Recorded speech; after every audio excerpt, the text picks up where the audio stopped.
there is something deeper than what we are saying concerning this light. I remember when Professor Nebo was Minister of Power under Jonathan, he said that some people told him that some spiritual forces don't want Nigeria to have light. They are the ones responsible for this. Some witches and wizards. Here we go. The man took it for granted. But after reading what Dr. Ruben Abati wrote about Aso Rock and what is going on there, and after seeing all these things, do you think that what the people told the Professor Nebo is far from what you are seeing today?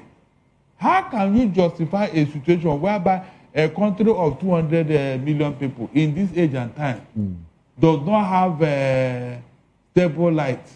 Meanwhile, people like South Africa with 60 million people, Egypt, another country that we are rubbing shoulders with in Africa, they have 30, 40, 50,000 megawatts.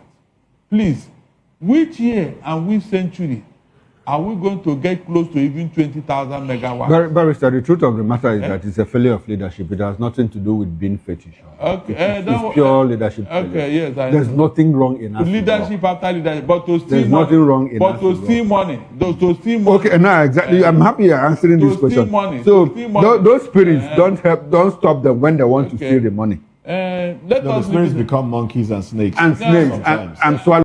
1,000 forest guards, Barrister, combating terrorism, fighting banditry and all of that. Should this be the way forward? It's the way backwards. How so, Barrister? Forest guard cannot stop terrorists. But they know the forest even more. Sorry? They know the forest even more. Oh, knowing it is not enough, please. It's not enough for you to know the forest. We are talking of combating these dreaded terrorists. If your military could not do it, then who is the forest guard? Did you give them a rifle or something similar to what the terrorists are carrying? The answer is no. So why do you send them on a suicide mission?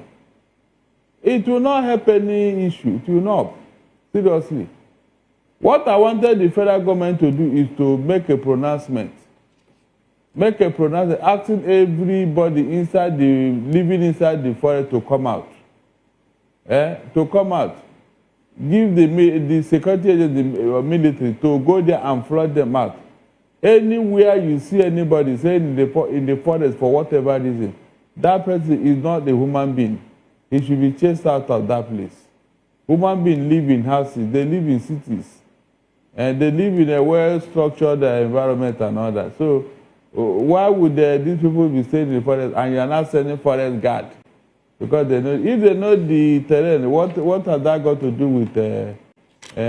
Barrister, with this statement of 1,000 forest guards approved for a state by the federal government, does this indicate that the military has failed by that submission of adding to this situation? No. In fact, in some clans, they used to call retired soldier reservists. So when there is emergency, you now deploy them. You know, there are some people, when they retire, they will still be kept, on the standby in case there is need to bring them. So I can call this forest guard reservists. It does not mean that the military has been overwhelmed or they can no longer fight the battle. No. The thing is that they needed to cover more ground. That's just the truth. They need to cover more ground. And so, if they should put all their eggs in one basket, it may boomerang. All right, then.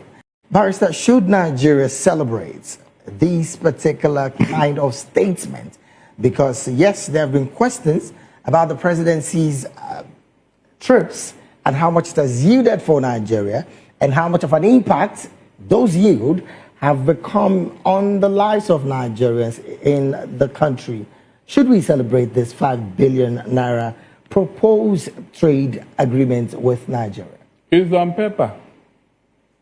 In reality, no trade is coming. I've told you the reasons. Nigeria is not a conducive for any trade relationship. So how will the trade come when there is no security, no light? Two major important demands any investor will make. You are not there. So on what ground would they be coming? So this thing you had now is on paper. It's not going to be implemented because nobody is coming here to invest anything. Nothing. Why do you think they won't be coming? Because of what I told you, the atmosphere is not conducive for business. You saw some companies, clothing shop, big companies closing shop, and the whole world is seeing them, is hearing them. So on what ground would another person now say, let me risk it? There are certain things you cannot risk.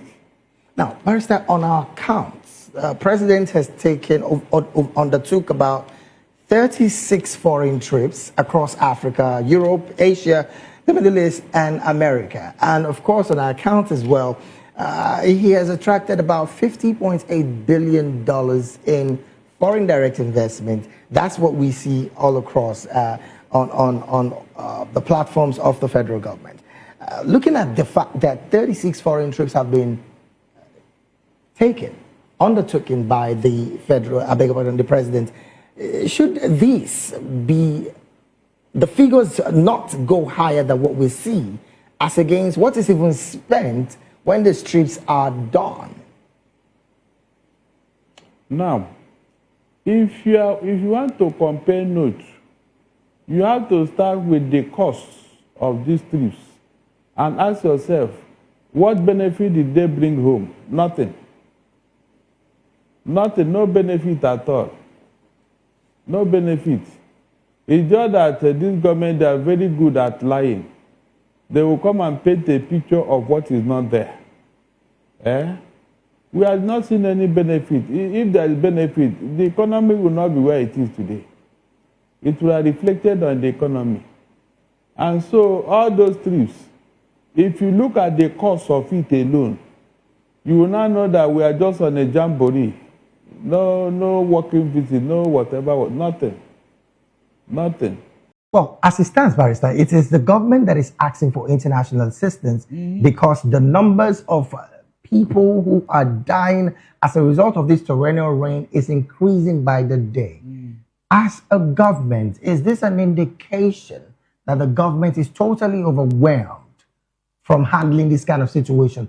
Because this is what it seemingly looks like when the government is calling on international organizations and donors to come support the country and her people. When it comes to matters of the poor and the downtrodden, they don't have enough to help them. It is when their matter comes up, that when they will go for international donors. That when they will call for help. Okay, when there was no flood or rain, how far did they go in helping these people? You and I know the answer. So the government is not overwhelmed. It's just that when it comes to resources, they don't want to give to the poor.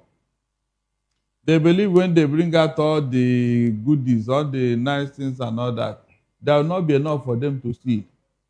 And so they will keep it and then call for aid from outside. Now, Barrister, this is another conversation that is really disturbing because given past corruption scandals about disaster reliefs that have been sent to the country, should international donors now ask for stricter accountabilities before given to the government? Because now the government is calling for attention and help. It means that they want to dodge their responsibility. What have they done before calling for help? What have they actually done? There should be emergency and contingency fund somewhere. Have they mobilized it? The answer is no. The answer is no. They don't want to tell the whole world that they are trying to do something. Meanwhile, inside you, you are not ready to help anybody. Barrister, because of time, really, what's your position really on the situation in Rwanda, asking for the Court of Arbitration to sanction the United Kingdom to pay the $50 million of the asylum-seeking deal that they had together? Can you force them to do that? Is that a question of when you were misbehaving, they didn't talk about that, Abi? Look, they can't get anything out of that.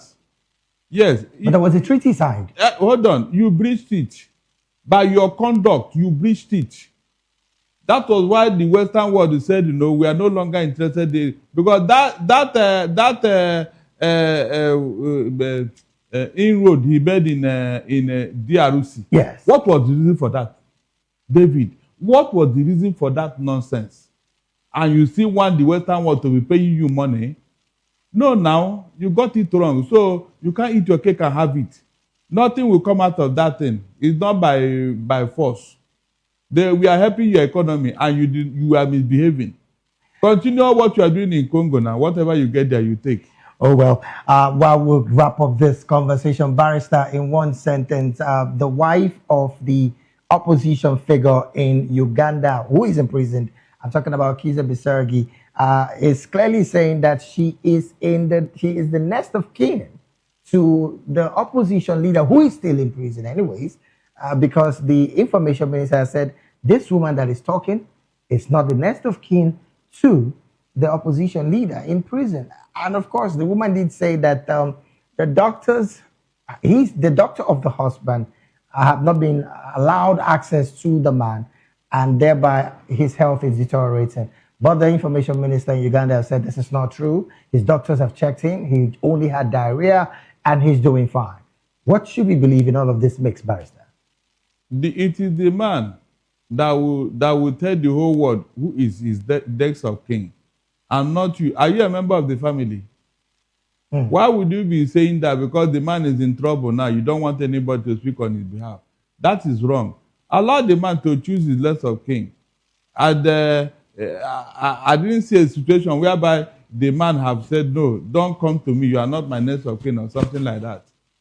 Is that why you don't want to treat the man? If he dies in your care as a government, the problem will be there. The international community will ask you questions. The ICC is there. You cannot remain in government forever. When you step down, you go and answer questions somewhere. So the earlier they allow that woman to intervene in the husband's case, the better. All right, then. Before you start choosing who is the next of kin. Okay, you want to be the next of king, Abi? You want to be the next of king? Oh, yeah, go now. Go. Well, huge question there.